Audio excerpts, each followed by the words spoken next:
welcome to this week's vlog. I didn't want to start it in the car, so I thought I'd chat to you here quickly. I've just put the Alga kettle on and I'm about to head to London. Coco is also here, not expected. She has got a cough and a cold and didn't sleep very well last night, so she is coming with me to London. I am literally just driving up, having an appointment and coming back, and I'm going to see Adrian Stoddard, and he is an acupuncturist. Oh, the dogs have just come in too.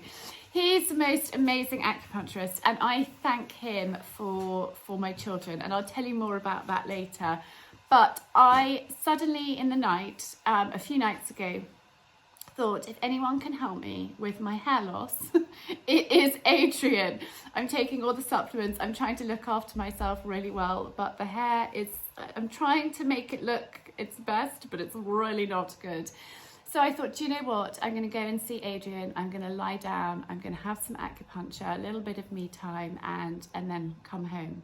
So I will chat to you more later about my appointment and that. I haven't seen him. I'm going to ask him how many years ago it was. I'm thinking it's when I was pregnant with Coco, so it's been a really, really long time. So I'm really looking forward to seeing him.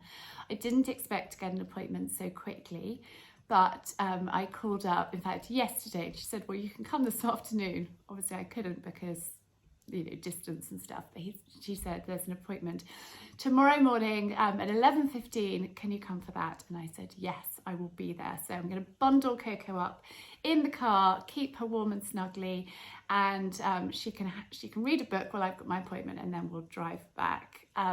Now also I'm wearing the lipstick, and do you know what? I'm even wearing the lip liner. I haven't put too much lipstick on, so you may not notice, but I'm getting braver, so thank you. Anyway, I must fill up my cup with hot water, lemon and ginger, and hit the road. I am back from London, and actually the guy who came to service the alarm, so I couldn't chat to you because there was all sorts of noise going off, pinging and buzzing and goodness knows what. Coco is making a gingerbread house. She's feeling a little bit better. She's just full of a cold, but it's that time of year, isn't it? Adrian, it was so lovely to see him. It was just gorgeous. I got to lie down. He put needles in me. Some of them felt a bit uncomfy. Put one in my tummy here and one on the side of my foot, which were a little bit tender, but it's absolutely fine. And I just lay there for about 40 minutes and actually fell asleep, which was blissful. And he just said, I'm going to get you strong.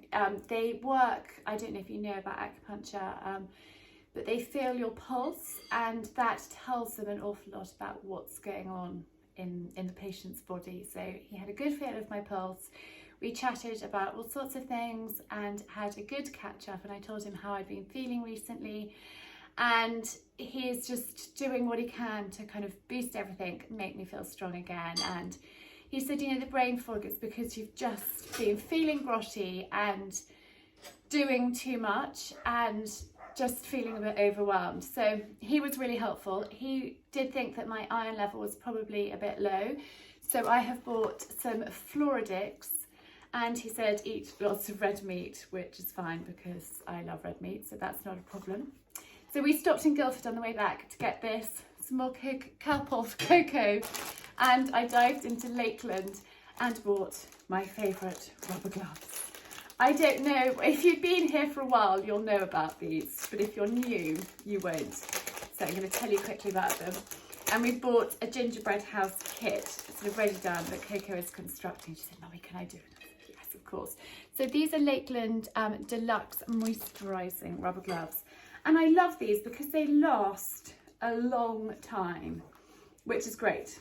And not only do they last a long time, they feel amazing when you have got your hands in them.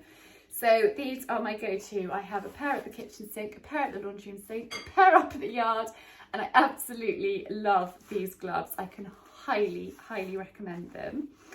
I have got a podcast recording soon, my podcast, Busy House, Happy Home. If you haven't tuned into that, I will leave it linked down below. We're talking all things Christmas at the moment, so I need to get ready for that in a tick. But I also just, talked about these books for my Instagram, and I thought I'd quickly talk to you about them as well. So this first book is Hostess by Constance Spry and Rosemary Hume. Constance Spry was an amazing florist, and this is all aspects of hospitality, from entertaining at home, dinner parties, flowers, afternoon tea, parties, picnics and barbecues, drinks all round. There's recipes in here and lots of great advice. So I'm sure you can find this. I've had this book for years. It possibly was even Mum's, but I'm sure maybe on eBay or somewhere you can find a copy of Hostess by Constance Spry and Rosemary Hume. And then I also shared this one, which is The Complete Hostess by Nell Heaton. This is a very, very old book, and again has been crashing around for a long time, and it's just possibly a little bit of a deeper dive than this book, but this is a beautiful, beautiful book. And then this other one, which is The Poacher's Cookbook by Prue Coates. Prue died a couple of years ago, but she was a very, very dear friend of Simon's, and she's written inside here, Charlie and Simon, with fondest love, Prue. And this is just a brilliant book if you're into sort of foraging and game and things like that. So, you know, how to cook duck, how to cook grouse, how to cook partridge, pheasant, lots of pheasant recipes in here, and then hang on, rabbit, venison, wild boar, salmon, trout, pike and carp, easy wild plum ice cream. I mean, that sounds amazing, doesn't it? Eel, not sure I want to try eel. Crayfish, wild strawberry shortcake. That sounds delicious. And then there's basic recipes, you know, sauces and fish stock and pastry, bechamel sauce, mayonnaise, hollandaise, and roasting times, which is really useful, and the game season. So if you know somebody that is into sort of poaching, shooting, that sort of thing, that is a really, really great book. Anyway, I'm going to get ready for my podcast. I think Coco wants a little bit of a hand, so I'm going to do that now and chat to you again soon. Good morning. Good morning. Yesterday was a little bit rushed because I was recording an episode of the podcast and I wanted to chat to you, but I felt a little bit rushed. I have taken my Floridix for this morning. I'm taking 10 mil twice a day, and Adrian also said to eat plenty of red meat, which I may have told you that yesterday. I can't remember. But I don't think I told you about how I properly discovered Adrian. So I've talked before that we had fertility problems, and I always knew that it was going to be a challenge to have a family. And I was very honest with Simon when we met and we sort of knew that the relationship was serious. And I said, you know, it might not be the easiest thing for me, so I've been told. But my gynecologist at the time said, it's fine. Hopefully when you come off the pill, your system will be working and we'll do blood tests and we'll see what's happening. If it's not, I will put you on a pill that will make you ovulate. Anyway, so I came off the pill when we were ready to start trying for a family, and I wasn't ovulating. So he put me on this pill called Clomid, which is supposed to, you know, stimulate your ovaries to release eggs. And it didn't work for me. And I was on it for quite a long period of time, longer than I should have been on it, which I didn't realise at the time. But it wasn't working, and he increased the dose to quite a significant amount, and I felt I was a mess actually. And darling Simon said, darling, I think we need to get a second opinion and see what's going on properly. So I went to see another gynecologist for a second opinion, and it was amazing seeing him. And he said, we're going to monitor you for a cycle and see exactly what's going on, and then we're going to take it from there. I want you to stop taking the Clomid, and we're just going to see what your body's doing. And I was a bit disheartened by that, because it was another kind of cycle, but I wasn't going to be getting pregnant. And because Simon's a bit older, he was really keen to, you know, to get going. And a friend of mine said, darling, I really, really want you to go and see Adrian, this acupuncturist. He specialises in fertility and he's amazing. And I know a few people that have been to him and think so highly of him. Please, will you book an appointment? So I did. And I saw Adrian about, say, probably a few days after my appointment with my gynecologist, and he put me on this weird diet. I can't remember exactly what it was, but something like, I can't remember, really, really random, like things with no skins on, and yeah, it was bizarre. He said to do that, and I went to see him once a week. And that appointment with him, I think, was on the 5th, I'm pretty certain it was on the 15th of December. And on the 12th of January, Archie was conceived. And I know exactly that it was the 12th of January because actually Simon was away most of January and it was the only time we saw one another. Sorry, this may be too much info, but within, you know, just under a month, I was pregnant. And the only thing that I had changed, well, I'd come off Clomid, I had come off the pill, I had this weird diet, and I was having acupuncture, and I ovulated and I conceived, which I honestly get goosebumps talking about it. He was a miracle worker, and the gynecologist couldn't quite believe it either. He asked me to, it was in the days before sort of mobiles and things like that. Well, I mean, we did have mobiles, but he wrote me a letter saying that your blood test results are irregular. Please, will you come back? We need to have an appointment, you know, soon. He gave me a date in the letter, and I went back and they confirmed that I was pregnant, which is just amazing. I continued to see Adrian throughout my pregnancy, and actually Archie was breech, and my gynecologist didn't believe that there is something you can do, a process to try and manipulate the baby around, and my gynecologist is really anti doing that. I really didn't want to have a C-section. I was booked in for one, and I said to Adrian, the baby is breech, and I really, really don't want a C-section. Is there anything you can do? And he was like, yes, absolutely there is. And literally a few days later, Archie had turned around, which again, I think is pretty amazing. And I saw him after I had Archie and when Coco was conceived. And then it was just too difficult to go up to London to see him. So I haven't been for many years, but he's amazing. And I will leave his details linked down below because I honestly believe he's a miracle worker. And this morning when I washed my hair, like a normal, for the first time ever, a normal amount of hair came out when I washed it, which is amazing. He did say it can take up to 6 weeks, you know, for your hair to sort itself out. But I mean, whether it happens tomorrow or not, who knows? But I'm very, very excited.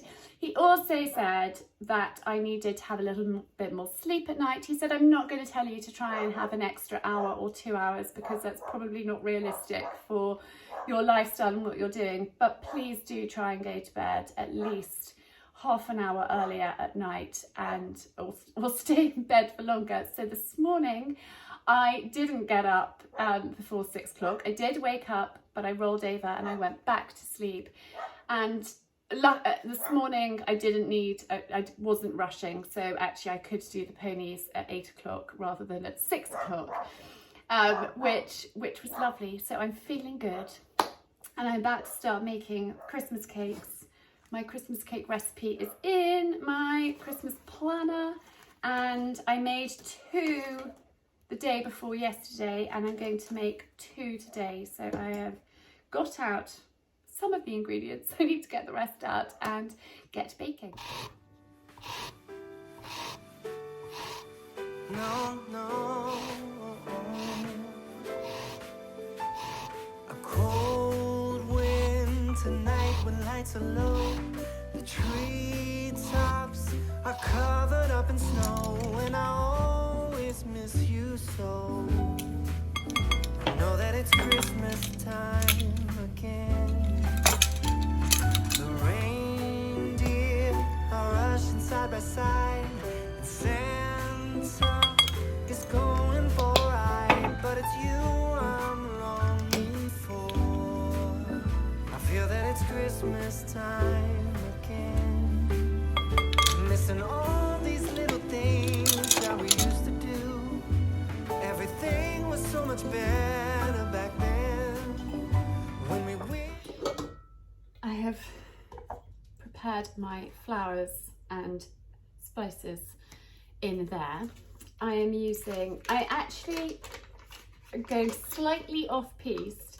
So the recipe planner says 225 grams of butter, but because I am doing 2 cakes, I actually just increase it a little bit. And so I just put the whole pack of butter in, 250, and then 250 grams of soft brown sugar. So we'll just weigh that out to start with. Coco's back at school today. She had a really good night's sleep too, and she is feeling much better, which is great. She's got a hockey match this afternoon, and I'm going to be there. And so it's a half day, and the sun is shining now. So I think she'll be okay to play hockey. She was really keen to do it. She probably could have gone back to school yesterday, but sometimes when you're just feeling really under the weather, a kind of cozy day, although she was in the garden on the way to London, but a cozy day is what's needed. Anyway, I'm going to turn this on, cream together the butter and the sugar. The butter and sugar are creamed together, and I have zested a lemon and an orange, and I'm just adding that in. I make quite a few Christmas cakes. I'm not making as many this year as I normally do. I sell them to a few people, and I do them for a few friends as well. So in previous years I've made 30, 40 Christmas cakes, which is why I make a lot, and I normally start them in September, but actually this year I knew I wasn't going to make so many. I'm putting in a teaspoon of black treacle,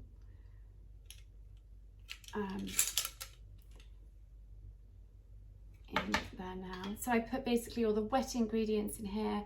I've got the dry ingredients, and I've got the fruit there, which, well, I'll show you how I do it. But these 2 cakes were an order that came in recently. So our Christmas cake is made, it's in a tin, in the larder, waiting to be decorated. Marmalade. This is how I started making marmalade, actually, because I use it in my Christmas cake recipes, and I just thought it would be lovely to make my own. Simon gets rather upset if there isn't enough to last him the entire year, so I do make a lot of marmalade in late January, February time, when the Seville oranges are available. And actually, I'm going to share this with you next year. I have a new recipe, which I did it for the first time with my last batch of Seville oranges this year, and Simon said it's the best ever, and actually it's much easier, so I will share that with you next year. So I always find it's important, because there's a lot of ingredients, I just check, and actually I need to get the almond essence and vanilla essence and add those in, so I'm going to do that now.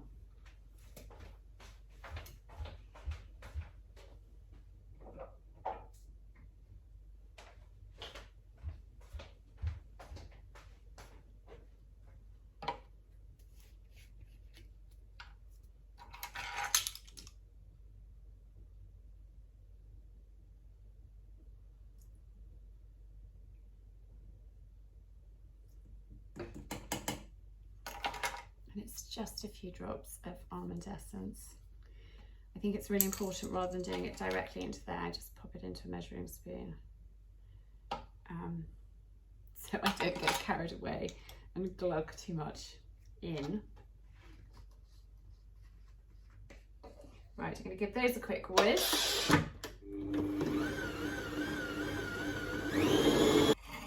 And now to add my eggs, 4 eggs. When I'm baking, I always make sure that I take the eggs out of the fridge the night before, so they're room temperature. I'm just going to add in 2 at a time. You should probably add in 1 at a time, but I like to make quick cuts.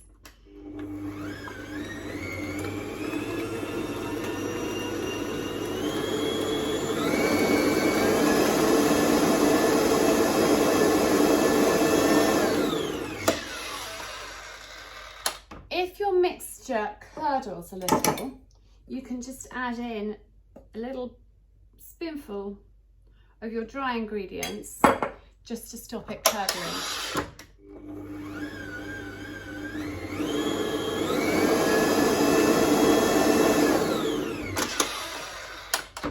That does the trick. And then the other 2 eggs. I should break the eggs into a separate bowl before I add them in, rather than going direct, just in case you've got a dodgy egg. That is good practice to do it that way, not the way I've just done it. My fruit has been soaking in brandy overnight, and occasionally I just stirred it, and I add in my fruit and a little bit of flour and whiz it up. I used to do this by hand, but actually when you're making a lot of cakes, it's back-breaking, and I found that actually doing it in the Kenwood works perfectly well.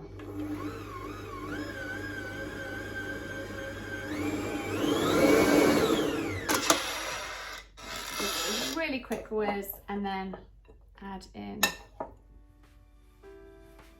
some more. No, no.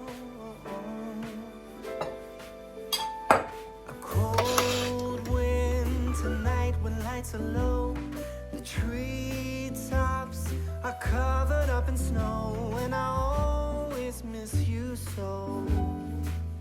I know that it's Christmas time again.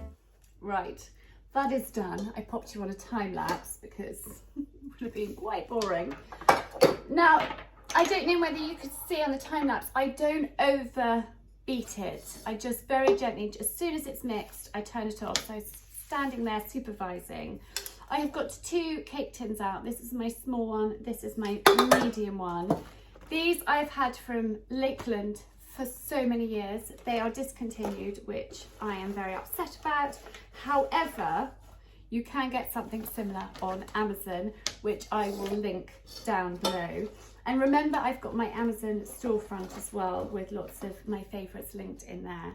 So I've just popped those liners in there. These are just so easy to use. I love them. And the great thing about them is you can use them. I mean, these,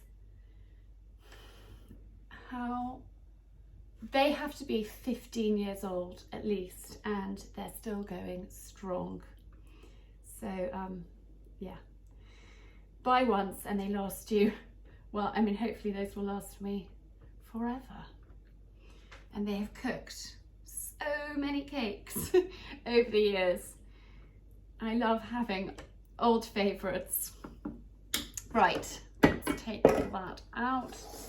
And the only slightly fiddly bit is making sure that you keep the sides up while you dollop your mixture in. So I'm not putting too much on my spoon, and I'm going right for the middle with that. And then you can sort of push it down a bit, and once you've got enough cake mixture in, the sides stay up, so it's easy peasy then.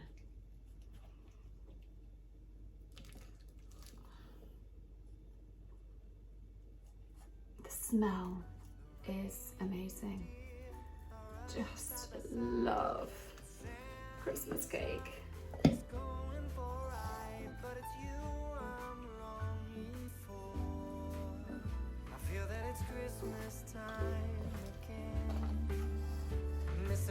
That's all I'm going to put in there for a minute. I'm going to start dumping in to this one. When we wished upon a star and our dreams came true, how I wish you were here when it's Christmas time again.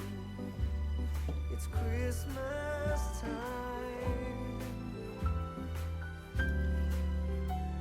The silence on every empty street, when families are gathering to eat, then I always miss you so. I know that it's Christmas time again.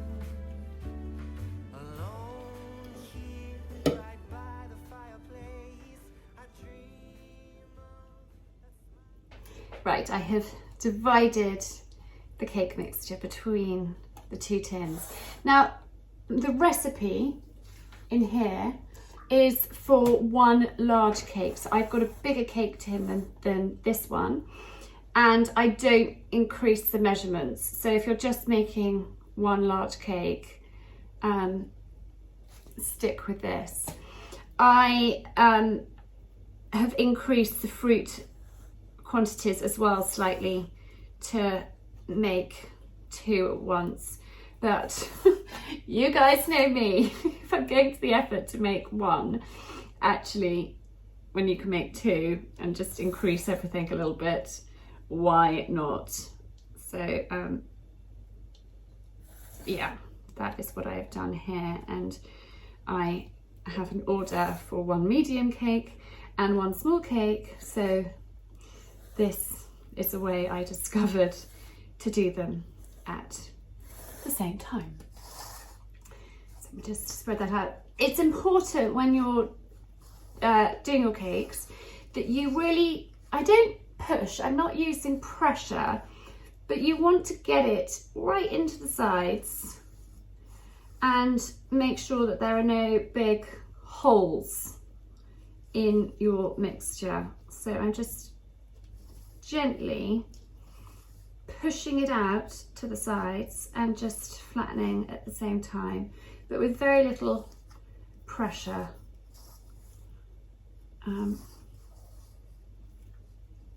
Like that. They are ready. Well, they're not completely ready. We have one other bit to do. I have a bit of mixture there that we'll just wipe off. These, again, are old favourites. I've been using them for years. So these cakes I cook in my Aga, and I cook them slowly in my simmering oven. And I am putting the newspaper on, sort of like insulation really.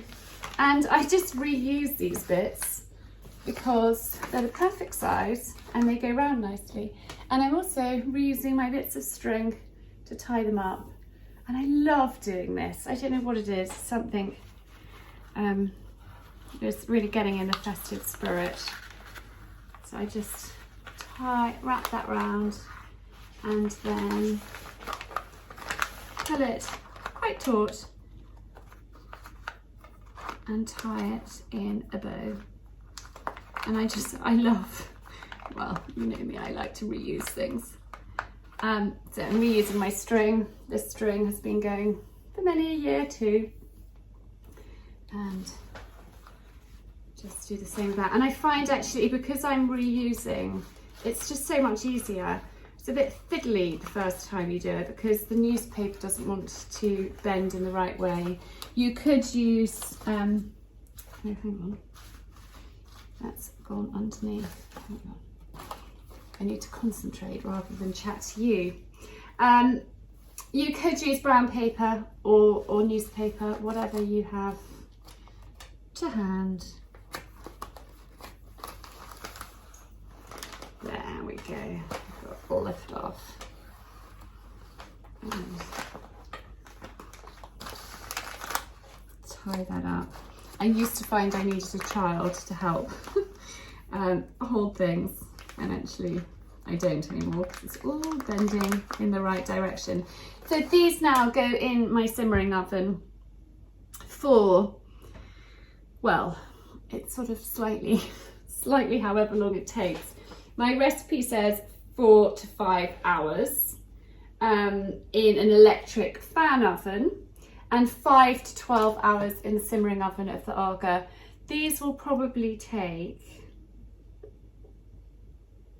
I'm guessing, about 7 hours. So I'm just going to slide them in.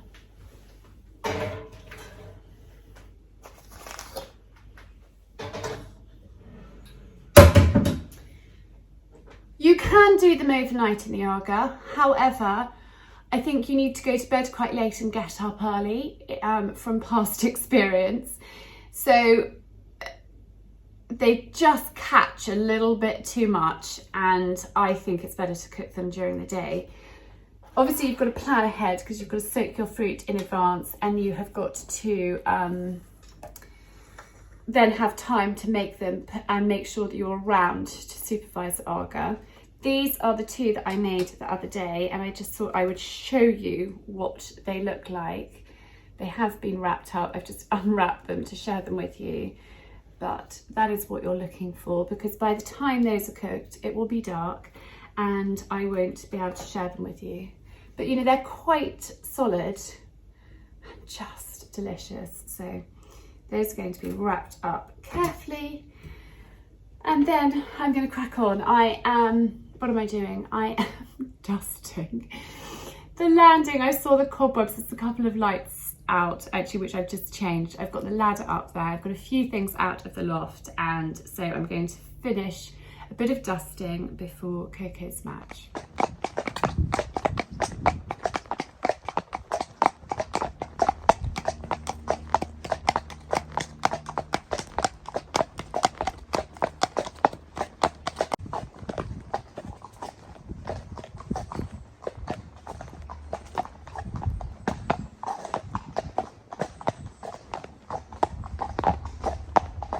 Excuse the no makeup look, I'm just out walking the dogs, but I thought I'd chat to you because if you watched last week's vlog, I said that I wanted my prayers to come true. Well, they have. Everything is looking good. So I am heading up to Scotland this evening, or late afternoon. I actually need to check the flight time. To see Archie with Gus. We are surprising him. So Simon left yesterday and we're meeting him up there tonight. Gus and I are flying. Gus has got an exeat from today till Tuesday morning, and Archie's got a rugby match on Sunday, and so Gus and I are going to surprise him and be there. He knows that the dogs are having a whale of a time in the water. Archie knows that Si's going up, but he doesn't know that Gussie and I are. And I didn't think I could make it. I said to Si, it's just not going to work out with the children. There's absolutely no way I can come up. And then I was lying in bed a few weeks ago and thought, well, if there was a flight on Saturday late afternoon, because Gus breaks up at 3:30 this afternoon, and his school isn't that far from Gatwick, so it's all in the right direction. So the lovely Di is coming with me on the school run. and will drop us at Gatwick, and then she will bring the car back, because I don't want the car at Gatwick because I won't be able to easily get it back. So this is all a bit of a mission, to be honest. Coco's going to stay with a friend tonight and tomorrow night, and then she'll go to school with them on Monday, and Di is sweetly going to pick her up and bring her home, and then goodness knows what time we will be back on Monday evening. But I've got Midhurst Buds and Blooms final demo for the year on Tuesday, and it's a big one, so I need to be uber organised. I've got everything, and I've got pretty much everything out and ready to go, but I know it's going to be a late night on Monday. So Lola has just had a shake. Bonnie's in the water, she's having a lot of fun. Dead Bonnet's getting very old, and actually Tess and Maud didn't even want to come for a walk today. They're getting pretty old too. We've got our old girls and our young girls. But anyway, so I'm walking the dogs, need to go back, cook lunch for Coco, jump in the shower. Simon has taken up most of our things. I've just got a small bag that I'm taking up for Gussie and I. I put pyjamas in and a few other bits and pieces, spare change of clothes, because I think Si's going to get up pretty late tonight.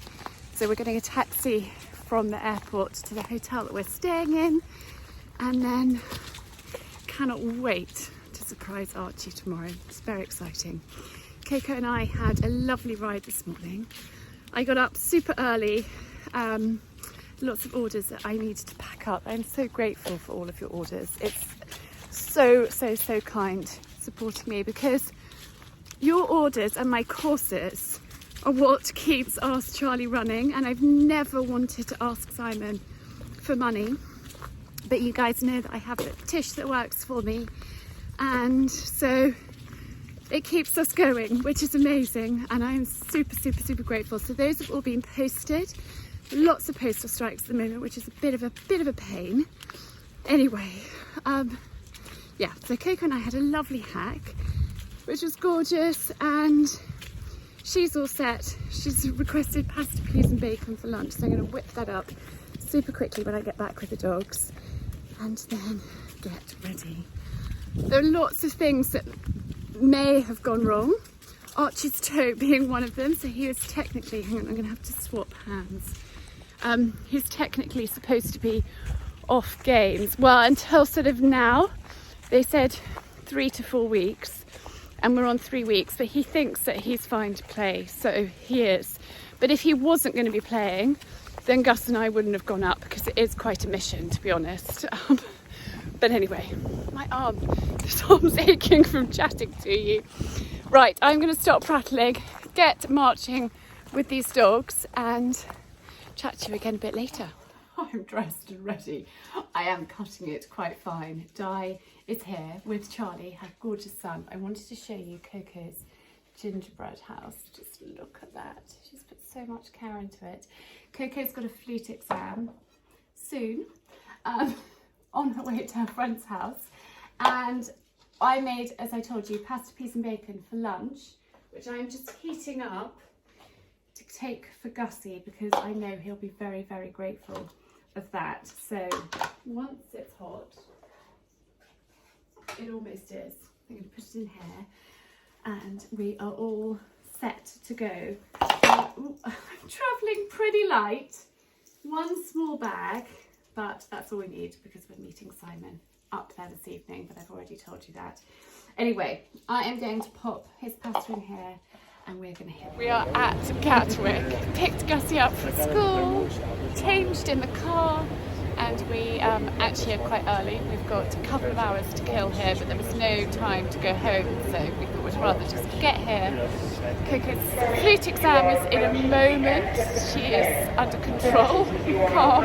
She hasn't been to be quite nervous about it, but anyway, we're going to go and check in, and hopefully our flight's on time.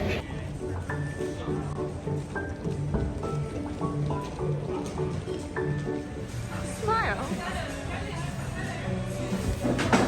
Gussie just said this looks really good. So we are at Shake Shack. We both got a cheeseburger, does look really good, and some fries. And this is our supper.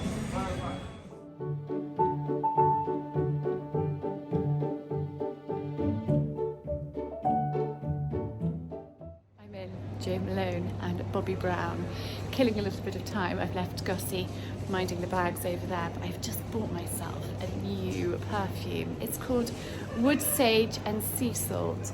I have been wearing English Pear and Freesia, but I find it a little bit too sweet now. But the Wood Sage and Sea Salt is really, really lovely. It's quite subtle, so it's a little early Christmas present to myself, although I might, I often buy myself presents and then give them to Simon to wrap up. So he might, I haven't decided whether I'm going to have it now or wait till the big day. But we have had our burger at Shake Shack. My goodness, it was delicious. Really, really good quality burger. Thoroughly enjoyed that. Gus is on his iPad, and hopefully they're going to announce our departure gate quite soon.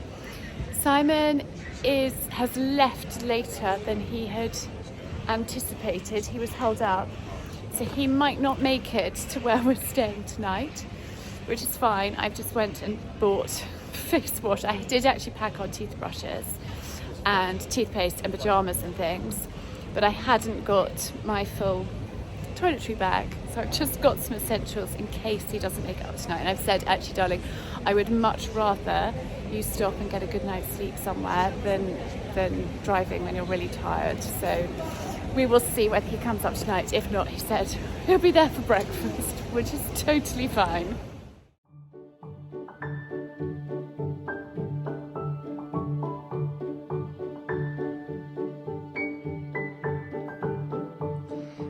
Just arrived at our hotel. This is Gus's bed for the night, and we are in here.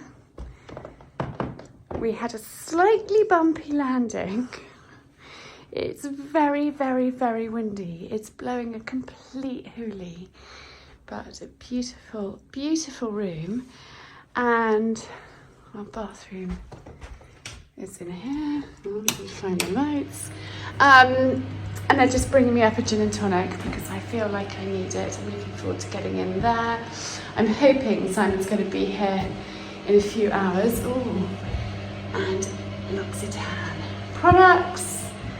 And slightly tired me. I'm going to enjoy my gin and relax for the evening.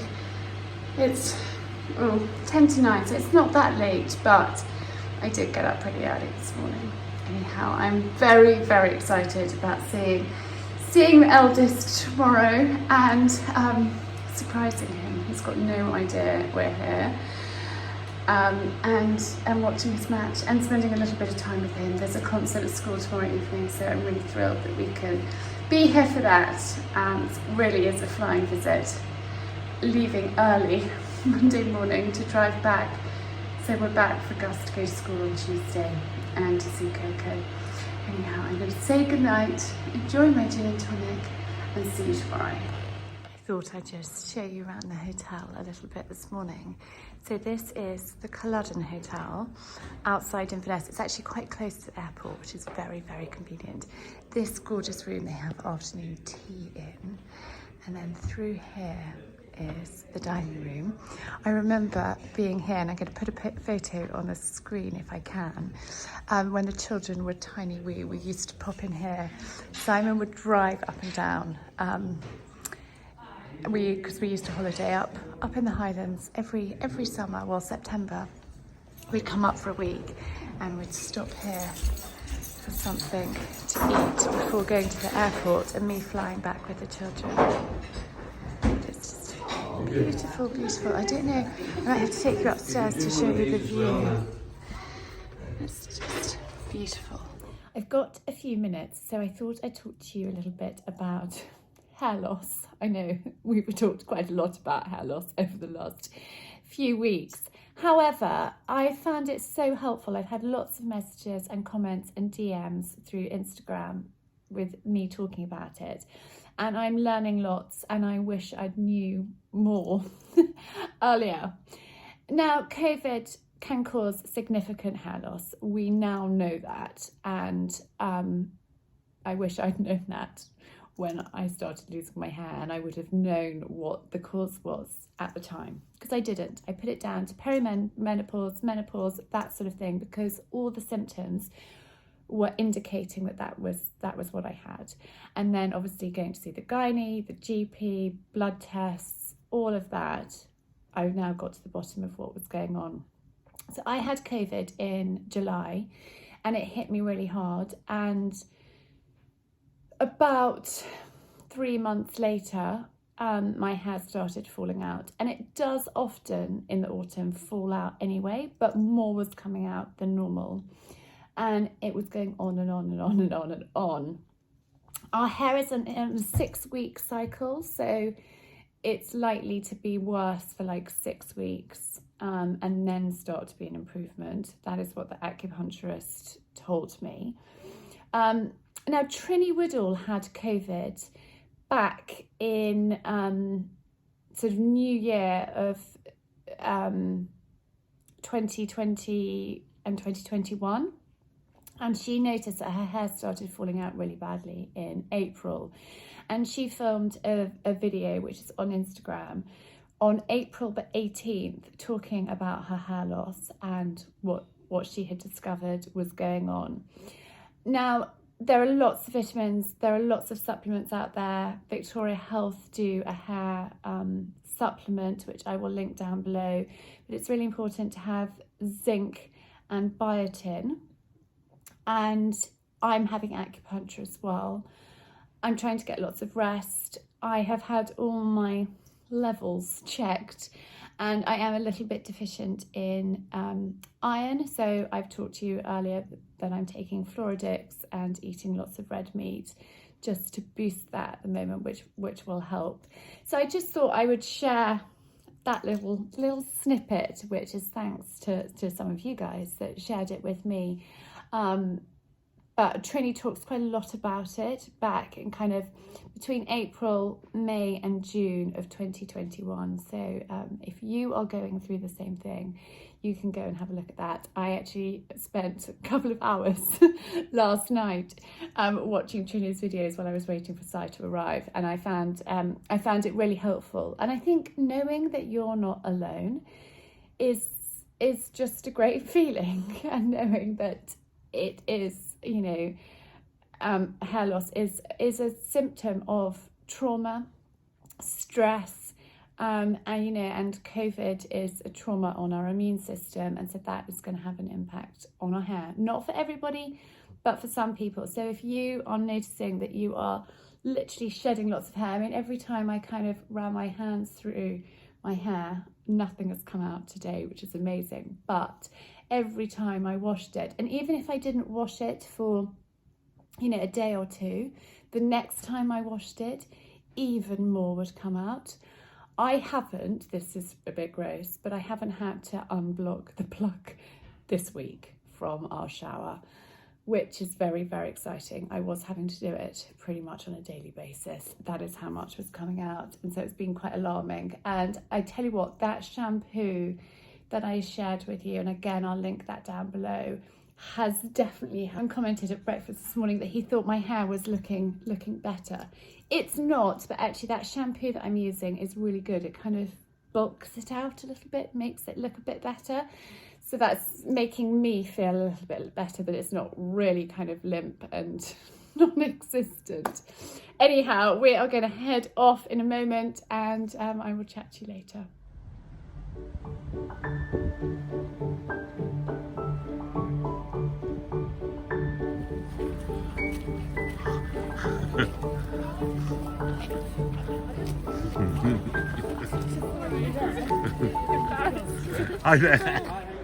My eyes are watering. I need my sunglasses. It's the most incredible day, and the most incredible facilities up here.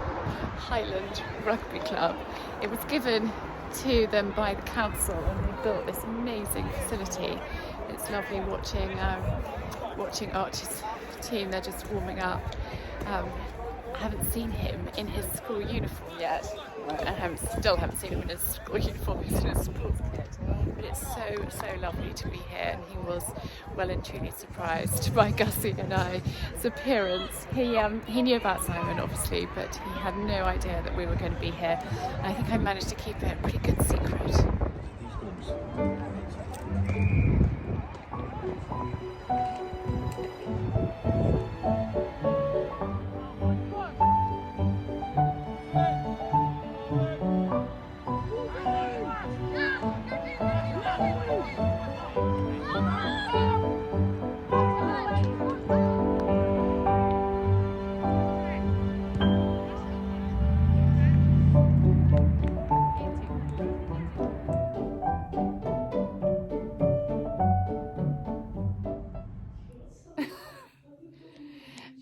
God, she thinks I'm going mad talking to myself. But he's in the bath next door. Si and Gus have gone to the battle site of Culloden, and Arch needed a hot bath and a relax, so we've come back here. It was lovely watching his rugby match, and it's such a small world. It's scary. There was a little boy a bit younger than Gus wearing a Midhurst rugby top up here in Scotland. And so I went over and said, that's a Midhurst rugby top, isn't it? And it's such a small world. I actually know his wife. So just extraordinary. They moved up about a year ago to run a hotel near Bewley. So it was lovely, lovely chatting to them and finding out more about their hotel, which we're going to go and stay at another time when we're up here. There's a concert at school this evening, so we're going to go and get something to eat, take Arch out for something to eat, and then go to the concert. I am going to leave this week's vlog here. This is, I suppose, the first kind of Vlogmas vlog. We will get much more Christmassy. We will, I promise. And there are going to be more vlogs, more than once a week. So yes, keep your eyes peeled for that. My first ever Vlogmas. Please, please, please like, leave a comment, share, subscribe, ring the bell, do all the things. It really helps enormously. You know, the more interaction, the more people will see my channel, and we can grow it, which is what I really would love to do. But thank you so much. A little bit of baking in Sussex, and then an adventure up to Scotland. So lovely to surprise him. He had absolutely no idea, so I think we did quite well at keeping it a secret. But I will see you again very, very soon, and lots of love.